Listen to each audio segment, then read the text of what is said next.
à LCN. 8h45, on va rejoindre Richard Martineau à Cube Radio. Salut Richard. Salut Jean-François. Écoute, j'ai une pensée toute spéciale ce matin et tous les gens qui nous écoutent aussi pour les parents qui ont des enfants qui souffrent de graves problèmes de santé mentale, Jean-François. Ce qui s'est passé à Longueuil, un jeune de 30 ans là, qui a tué sa mère, qui aurait tué sa mère et sa grand-mère. Imagine-toi, ton fils a des graves problèmes de santé mentale. Il doit être interné. Hein, c'était le cas de ce gars-là qui était interné. Il sort de là, il est pas capable de travailler, tu veux pas qu'il vive dans la rue, tu dis, ben viens vivre à la maison avec nous, mais en même temps, tu te mets en danger. Ouais, tu te mets en danger parce que ce gars-là peut faire une crise et peut t'attaquer, mais tu veux pas le laisser non plus dans la rue. Écoute, ça doit être tellement déchirant, tellement difficile. Ouais. Et ça arrive malheureusement trop souvent. Il y a vraiment une explosion de cas de problèmes de santé mentale au Québec. Absolument. Et ça fait penser aussi à... Il y a une enquête du coroner présentement là, sur cet homme qui avait tué 3 personnes tout à fait au hasard. Le frère du gars en question est venu dire à l'enquête du coroner on a tout essayé pour aller chercher de l'aide. On n'a pas été capable de l'aider. Ben oui. Donc la santé mentale reste vraiment le parent pauvre. Malheureux. Richard, tu voulais revenir sur les résultats du sondage d'hier. La CAQ a vraiment perdu des plumes. C'est son pire résultat, en fait, depuis l'élection de 2018. Oui, tout à fait, là, depuis 5 ans. Et écoute, là, il y a des gens, je disais, mon collègue et ami Mathieu Bock-Côté, qui dit c'est parce qu'il n'est pas vraiment un nationaliste. Hein, il est allé chercher des pouvoirs à Ottawa, puis Ottawa lui a dit non, lui a claqué la porte en pleine face, et les gens voient à quel point il n'est pas capable d'aller chercher de nouveaux... Moi, je pense que c'est plus concret que ça. C'est plus concret que ça. Les gens regardent autour d'eux, puis il n'y a rien qui a changé. Ouais. Sur le terrain, là, il y a toujours les mêmes maudits problèmes, OK, là? Ça prend du temps à se faire opérer, ça prend du temps à avoir un médecin de famille, il manque de professeurs, tout ça. Fait que les gens disent, on l'aime beaucoup, M. Legault, il est bien gentil, puis quand il parle, on aime le ton qu'il emploie lorsqu'il parle. Mais c'est bien beau les paroles, mais concrètement, écoute, hier, là, régulièrement, 2-3 fois par année, je vais souper avec mes vieux chums, des gars que je connais depuis 30 ans, 35 ans, des vieux amis.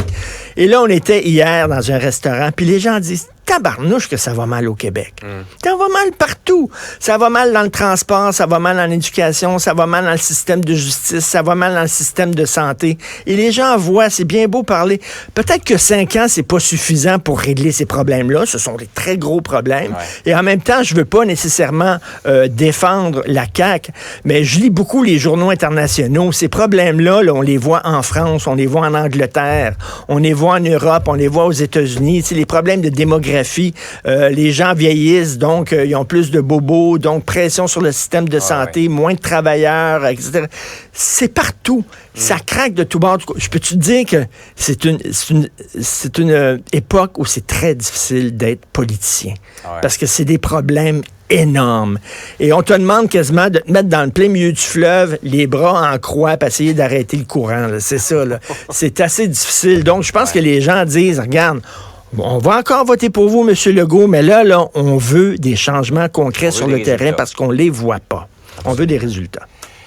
Par ailleurs, des militants écolos, et c'est pas la première fois qu'ils font ça, ont décidé de dégonfler des pneus de véhicules utilitaires sport. Oui, ça a changé l'état de la planète. Là. Ça, j'étais tellement content quand j'ai vu ça. J'ai dit, oh mon Dieu, voilà, il va y avoir moins de pollution. Écoute, c'est comme ces jeunes-là radicaux qui lancent de la peinture sur des toiles. En fait, là, ils veulent pas vraiment là, changer l'état de la planète. Ce qu'ils veulent, c'est montrer à tout le monde et surtout à leurs amis à quel point eux autres sont hot, eux autres sont fantastiques. C'est ce qu'on appelle signaler ta vertu. Hein? Du virtue signaling qu'on dit, là, de montrer à tout le monde à quel point, moi, tu vois, tu te donnes une bonne conscience. J'ai dégonflé des pneus et je vais pouvoir dormir ce soir en disant que je suis un bon écolo. Ça n'a strictement rien changé. Pensez-vous vraiment qu'il y a un propriétaire d'SUV qui a dit « Ah, en voyant ses pneus les gonfler. Mais c'est bien vrai, donc. Ouais. Puis comment ça, j'achète un SUV, je vais le changer pour une auto électrique?